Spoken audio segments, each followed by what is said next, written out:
mutu pada perguruan tinggi. Dengan demikian, dengan adanya sistem penjaminan mutu, STAB atau Sekolah Tinggi Agama Buddha Kertarajasa akan berupaya meningkatkan mutu pendidikan tinggi secara berencana dan berkelanjutan, sehingga tumbuh dan berkembang budaya mutu. Mutu pendidikan STAB Kertarajasa adalah pencapaian tujuan pendidikan dan kompetensi lulusan yang sesuai standar pendidikan tinggi yang telah ditetapkan berdasarkan konsep mutu pendidikan tinggi ini. STAB Kertarajasa dinyatakan bermutu apabila mampu menetapkan dan mewujudkan visi melalui penyelenggaraan misi yang di mana mampu memenuhi harapan pemangku kepentingan. Oleh karena itu, sebagai acuan utama untuk menyusun dokumen sistem penjaminan mutu internal adalah visi, misi, tujuan, dan sasaran STAB Kertarajasa. Berikutnya, Bu.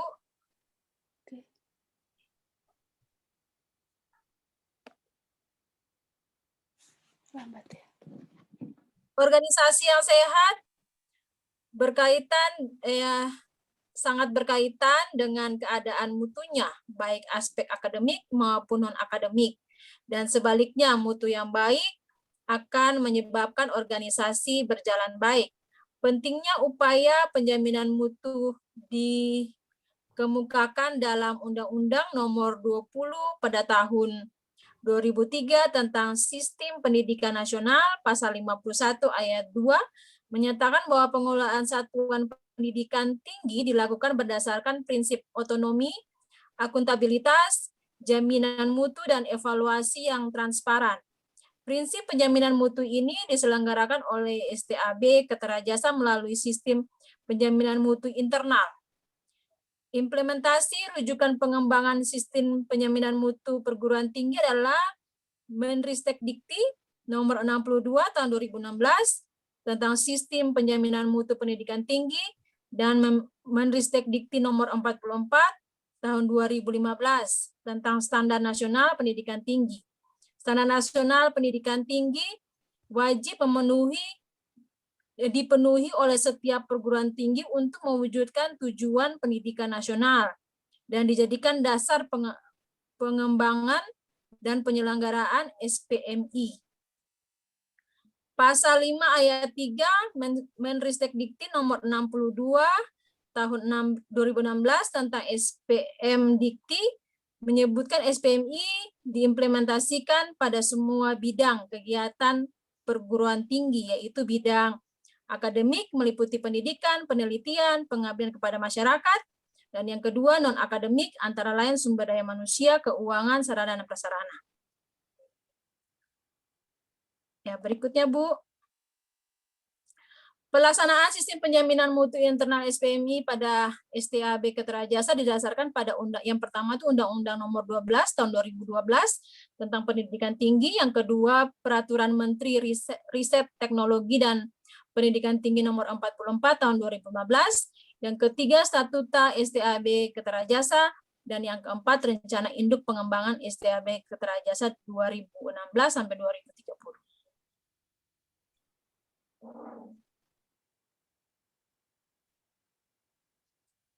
Lingkup kebijakan sistem penjaminan mutu internal SPMI STAB Kertarajasa dibagi atas 4 kelompok. Yang pertama itu kelompok standar pendidikan terdiri atas 24 standar, kelompok standar penelitian terdiri atas 9 standar, kelompok standar pengabdian kepada masyarakat terdiri atas 11 standar, dan kelompok standar kekhususan terdiri atas 7 standar.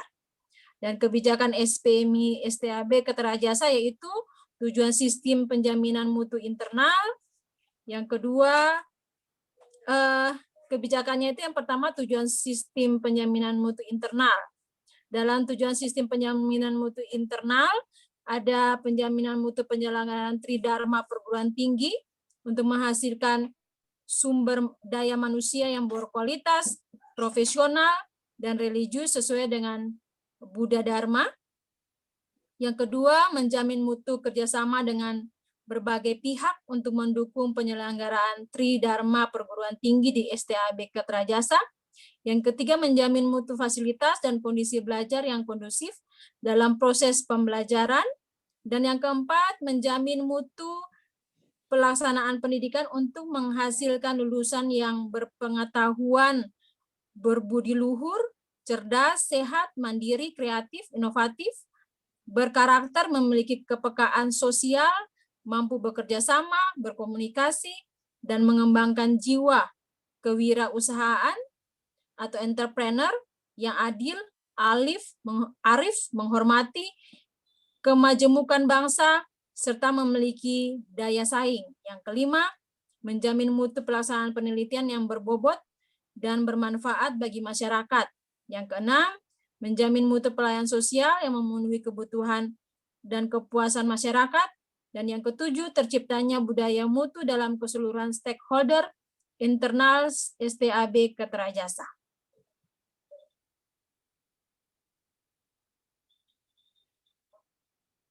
Ya. Strategi pelaksanaan SPMI, yaitu strategi dalam melaksanakan kebijakan mutu, adalah sebagai berikut. Mempelajari undang-undang, peraturan, visi, misi, dan tujuan STAB Ketrajasa. Yang kedua, melakukan studi banding ke perguruan tinggi lain. Yang ketiga, menentukan organisasi penjaminan mutu. Yang keempat, menentukan sistem penjaminan mutu. Yang kelima, merancang dokumen SPMI. Yang keenam, mensosialisasikan penjaminan mutu. Dan yang ketujuh, melaksanakan siklus SPMI, yaitu penetapan standar, pelaksanaan standar, evaluasi, pelaksanaan standar, pengendalian standar, dan peningkatan standar atau PPEPP. Prinsip pelaksanaan SPMI, prinsip-prinsip dalam melaksanakan SPMI adalah sebagai berikut. Yang pertama otonom. SPMI dikembangkan dan diimplementasikan oleh STAB Ketrajasa, baik di area program studi dan unit pengelola. Yang kedua, standar SPMI menggunakan SN Dikti tahun 2015 yang ditetapkan. Menristek Dikti dan standar Dikti yang ditetapkan oleh STAB Ketrajasa. Yang ketiga, akurasi. SPMI menggunakan data dan informasi yang akurat. Yang keempat, perencanaan dan berkelanjutan SPMI diimplementasikan dalam satu siklus PPEPP. Dan yang kelima, terdokumentasi. Seluruh kegiatan SPMI didokumentasikan secara sistematis.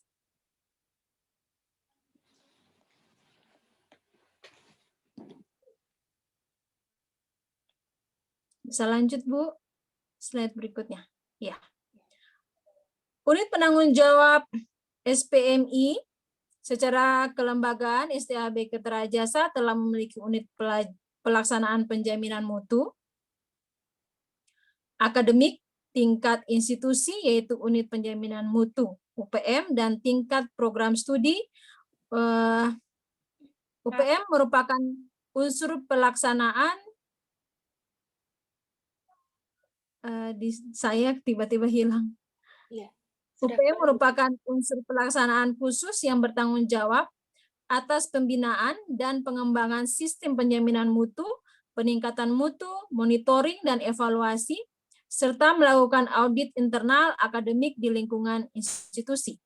Standar STAB Ketrajasa terdiri atas 4 kelompok standar, yaitu standar pendidikan, standar penelitian, standar pengabdian kepada masyarakat, dan standar kekhususan STAB Ketrajasa.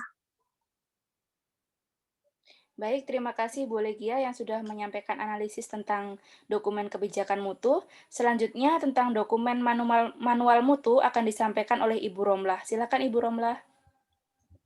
Oke, terima kasih atas waktunya Ibu Wina.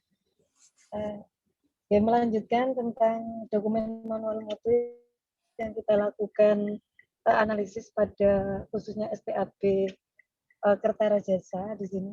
Kami mengawali pada slide pertama di sini tentang mutu pendidikan tinggi.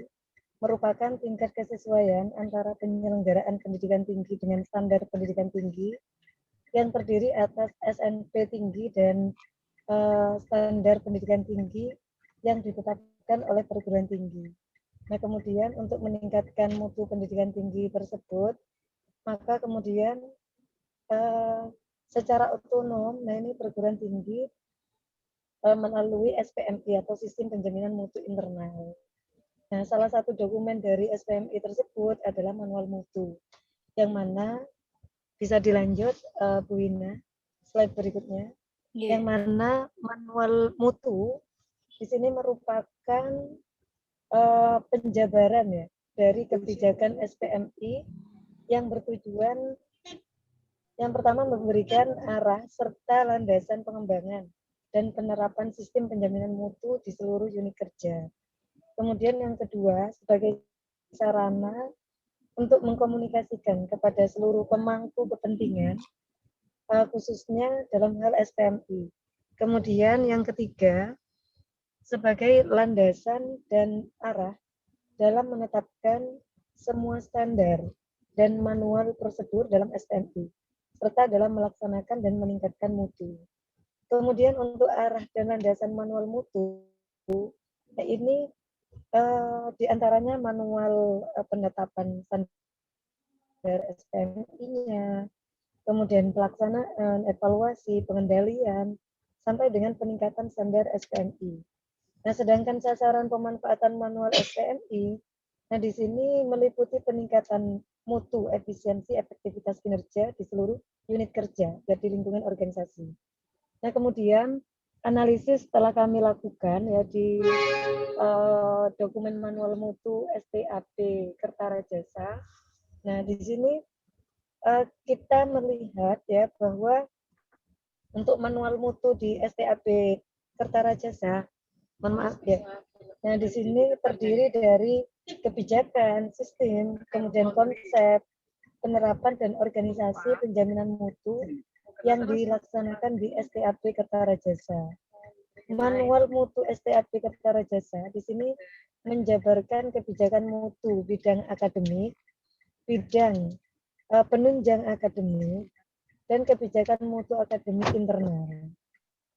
Nah, di samping itu, berdasarkan hasil analisis kami, pada manual mutu di STAB Kertarajasa menguraikan konsep penerapan dan siklus sistem penjaminan mutu serta organisasi penjaminan mutu STAB Kertarajasa.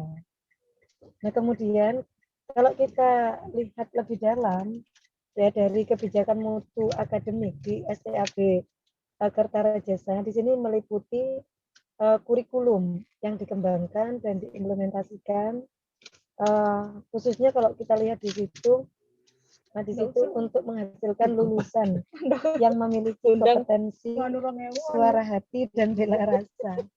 Nah, kemudian untuk proses pembelajaran yang berpusat pada mahasiswa yang membantu setiap pribadi dan menguasai bidang ilmu, memiliki suara hati dan hasrat berbela rasa. Nah, itu. Kemudian kebijakan mutu penelitian, kebijakan mutu pengabdian pada masyarakat, dan seterusnya sampai dengan kebijakan mutu lulusan. Ya. Kemudian slide berikutnya, Bu Wina. Oke. Kebijakan mutu, kalau tadi kebijakan mutu akademiknya, sekarang kebijakan mutu bidang penunjang akademiknya. Di STAB Kertarajasa di sini diantaranya ya menguraikan tentang kebijakan mutu suasana akademik, kemudian kebijakan mutu SDM, kebijakan mutu sarana dan prasarana, kebijakan mutu perencanaan dan penganggaran, kemudian kebijakan mutu sistem informasi, kemudian kebijakan mutu pelayanan administrasi akademik. Nah, kemudian kalau kita lihat juga ya di masing-masing di situ khususnya pada kebijakan mutu sarana dan prasarana, nah itu meliputi orientasi dan pengelolaan pengembangan sarana akademik. Nah, kemudian untuk kebijakan mutu perencanaan dan pengelolaan penganggaran STAB Kertarajasa ini dilakukan berbasis kinerja dan juga berbasis anggaran yang mana disusun tidak berdasarkan pada sumber dan pagu tertentu, melainkan terpadu dan teralokasikan berdasarkan kegiatan yang mempunyai tolak ukur input, proses, output, outcome, dan impact yang jelas. Nah, kemudian pada slide terakhir, Bu Ina, lanjut ke slide berikutnya. Oke. Nah, di sini berdasarkan hasil analisis terhadap manual mutu STAB Kertarajasa, di sini dapat disimpulkan bahwa kebijakan mutu STAB Kertarajasa cukup menyeluruh ya, dengan manual mutu yang detail terkait kebijakan mutu, orientasi, layanan, dan pengembangannya yang dapat dijadikan sebagai arah dan landasan dalam pengembangan penerapan sistem penjaminan mutu di seluruh unit kerja STAB Kertarajasa. Nah, namun demikian ya, menurut kami, nah di sini perlu dikembangkan manual penetapan, pelaksanaan, evaluasi, dan pengendalian standar SPMI secara menyeluruh. Nah, demikian dari saya, Bu Wina. Untuk selanjutnya, kami serahkan ke Bu Wina. Terima kasih. Terima kasih Bu Siti Romlah. Dokumen ketiga adalah standar mutu yang saya sampaikan sendiri, bahwa di suatu perguruan tinggi itu dinyatakan bermutu apabila perguruan tinggi tersebut mampu menetapkan dan mewujudkan visinya. Kemudian perguruan tinggi itu mampu menjabarkan visinya ke dalam sejumlah standar, terus mampu menerapkan, mengendalikan, dan mengembangkan sejumlah standar untuk memenuhi kebutuhan stakeholder. Dengan demikian, agar pendidikan di STAB Kertarajasa ini bermutu, maka STAB Kertarajasa ini harus menetapkan, melaksanakan, dan mengevaluasi pelaksanaan, mengendalikan, dan meningkatkan standar mutu pendidikan dalam suatu sistem yang disebut dengan SPMI untuk menjamin mutu pendidikan tinggi yang diselenggarakannya. Untuk mampu menjadi institusi yang berbudaya mutu, STAB ini harus melakukan perbaikan manajemen tata kelola di bidang akademik maupun non-akademik, khususnya pada bidang pendidikan dan pembelajaran, bidang penelitian, dan bidang pengabdian kepada masyarakat. Pemerintah melalui Menteri Ristek Teknologi dan Pendidikan Tinggi mengeluarkan Permendikti Dikti nomor 44 tahun 2015 tentang Standar Nasional Pendidikan Tinggi, yang isinya mencakup standar nasional pendidikan, penelitian, dan pengabdian kepada masyarakat. Nah, di Sekolah Tinggi Agama Buddha ini, untuk dapat menyelenggarakan pengelolaan pendidikannya, menetapkan standar mutu yang terdiri atas standar mutu pembelajaran, standar nasional penelitian, dan standar nasional pengabdian kepada masyarakat. Tujuan disusunnya standar mutu di STAB Kertarajasa ini untuk prodi maupun institusi juga unit lainnya adalah untuk memelihara dan meningkatkan mutu pendidikan program studi oleh STAB Kertarajasa secara internal untuk mewujudkan visi serta untuk memenuhi kebutuhan stakeholder melalui penyelenggaraan Tridharma Perguruan Tinggi. Dokumen standar mutu SPMI ini terdiri dari 24 standar yang dikelompokkan menjadi satu standar identitas, visi, misi, dan tujuan, yang terdiri dari 8 standar pendidikan dan pembelajaran, 8 standar penelitian, dan 8 standar pengabdian kepada masyarakat. Dokumen standar SPMI yang telah ditetapkan melalui surat keputusan ketua digunakan sebagai acuan yang harus dicapai dan dasar dalam menyusun perencanaan dan anggaran program studi pendidikan keagamaan Buddha. Dokumen standar mutu SPMI ini dievaluasi dan dikembangkan secara berkelanjutan. Standar pembelajaran dan penelitian serta pengabdian kepada masyarakat pada Sekolah Tinggi Agama ini sudah sesuai dengan Permendikbud nomor 3 tahun 2020 dan disesuaikan dengan Standar Nasional Pendidikan PP nomor 57 tahun 2021. Nah, untuk instrumen akreditasi program studi atau disingkat dengan IAPS, ini harus disusun berdasarkan jenis pendidikan seperti vokasi, akademik, profesi, kemudian sesuai dengan program pendidikannya. Program pendidikannya itu diploma kah, sarjana, sarjana terapan, dan sebagainya. Yang ketiga, sesuai dengan modus pembelajarannya, yaitu tatap muka atau jarak jauh. Nah,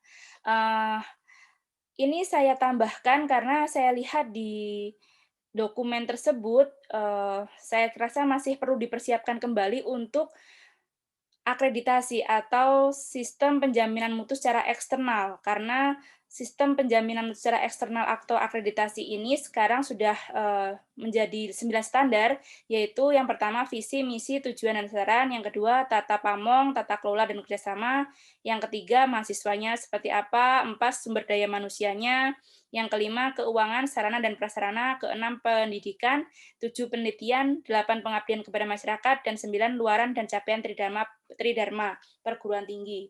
Di mana saya lihat di dokumen SPMI pada Sekolah Tinggi Agama Buddha ini belum mempersiapkan terhadap akreditasinya ini secara 9 kriteria. Untuk itu, STAB perlu mempersiapkan kembali sehingga bisa sesuai dengan standar yang terbaru, yaitu memenuhi 9 kriteria. Dokumen selanjutnya adalah dokumen formulir mutu yang akan disampaikan oleh Bapak Dino Sudana. Kami persilakan Bapak.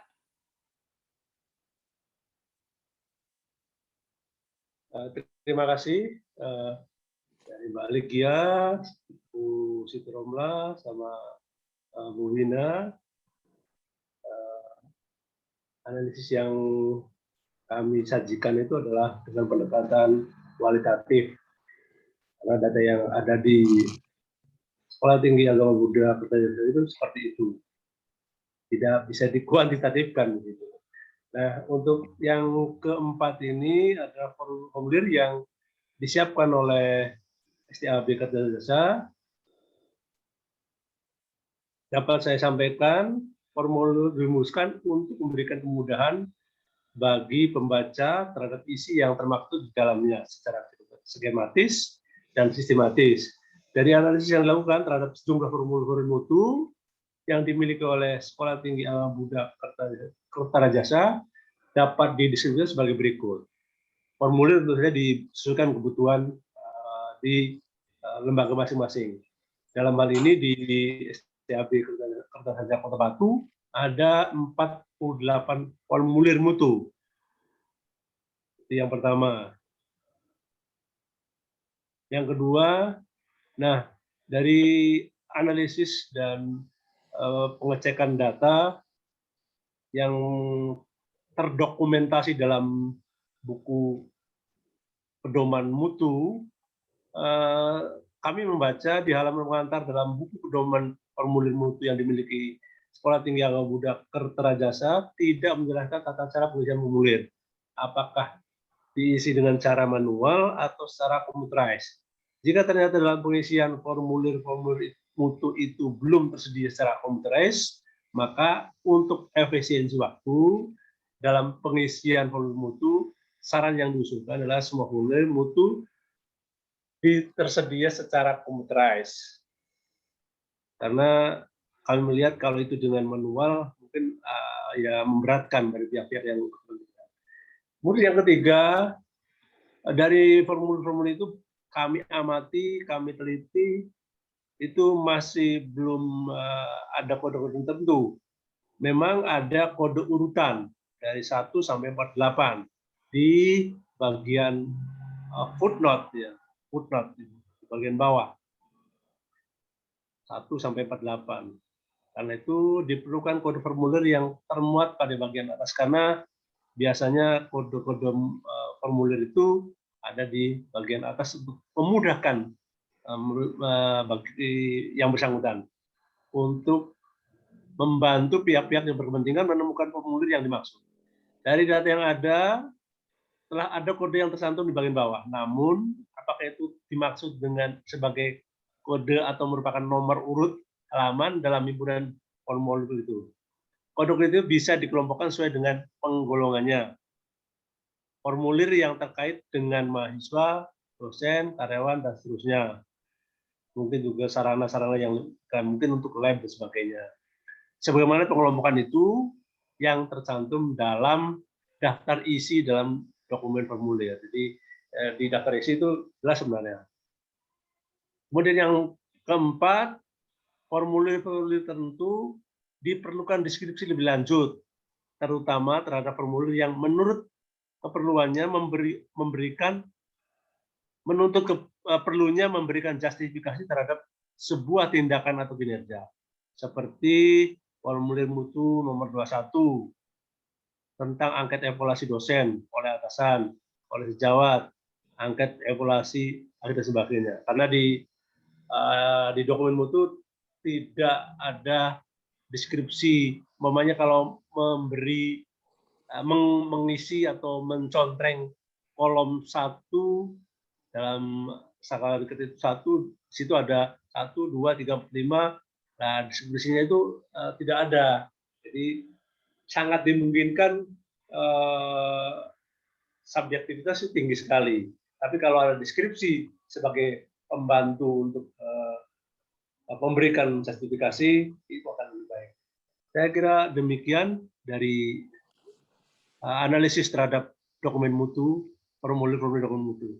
Terima kasih. Selanjutnya saya berikan kepada audien untuk memberikan masukan terhadap hasil kerja kami. Terima kasih.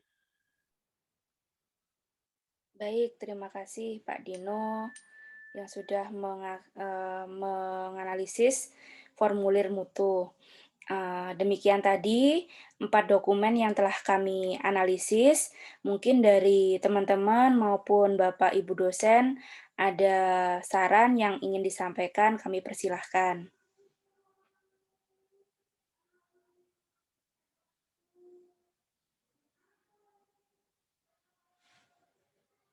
Monggo Pak Eko.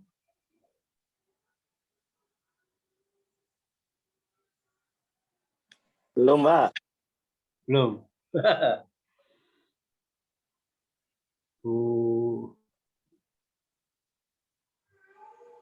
Pak Sadi, Pak Sadi. Ya, Pak Dino.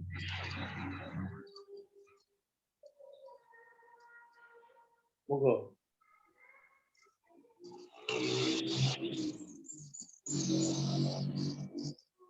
Jalan dulu ya, Pak. Beri kami masukan.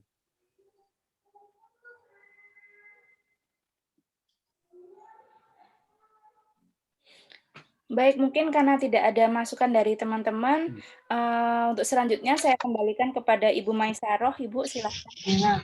Berarti sudah paham semua ini. Terutama Pak Dino itu.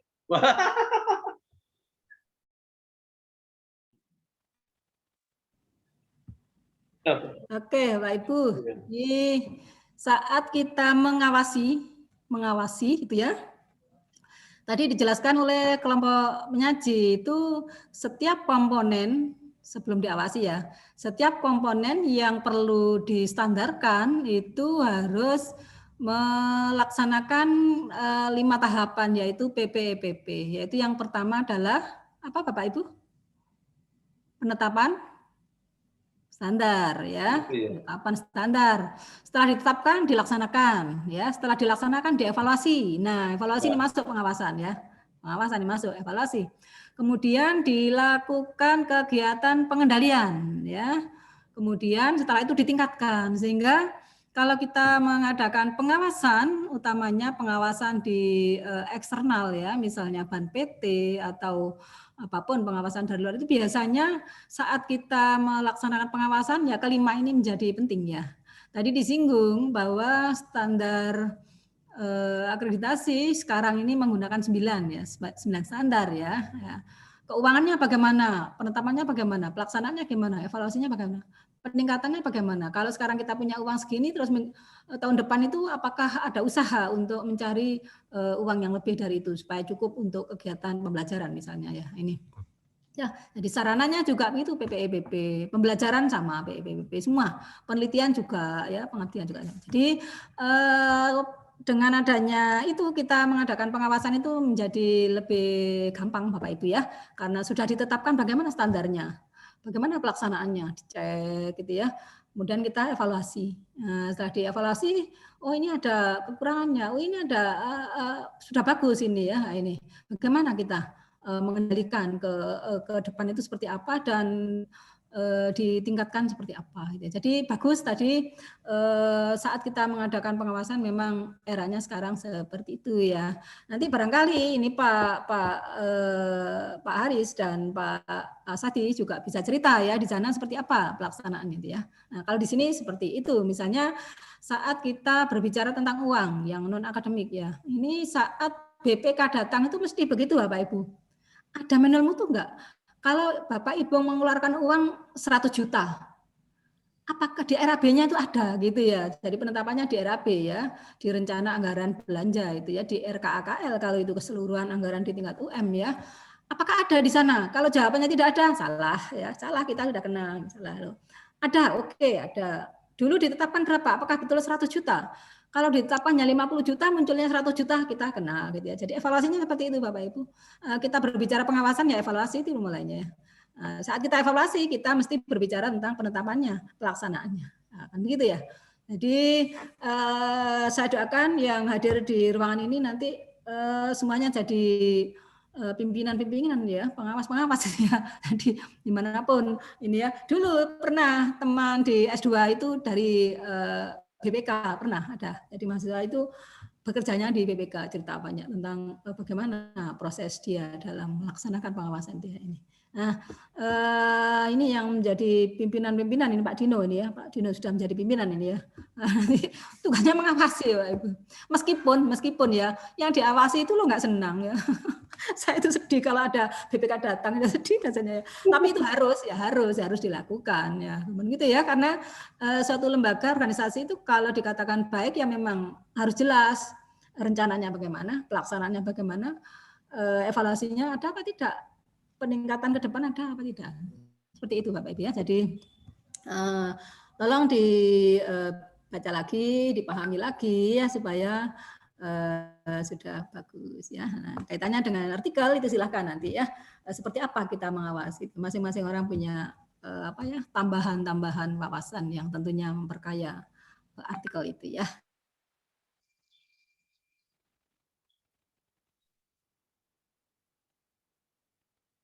Mantap. Jangan lupa ya saya gitu ya. Jadi cek gitu ya. Kalau banyak samanya dengan orang biasanya plagiasinya kemarin teman-teman itu ada yang sampai 60% ya. Tapi ada juga yang langsung itu 15% ya, bagus ya. Saya kira itu apakah dianggap sudah cukup pertemuan kali ini atau masih ada pertanyaan atau Pak Sabri juga barangkali ada yang perlu disampaikan monggo. Oke, cukup Bu Mei. Abi. Bapak Ibu yang lain sudah cukup kira-kira? Cukup ya? Bu Siti Khadijah. Bu Ina kayaknya. Cukup Bapak. Terima kasih. Ini Bu Hadijah ya ini ya. Ya.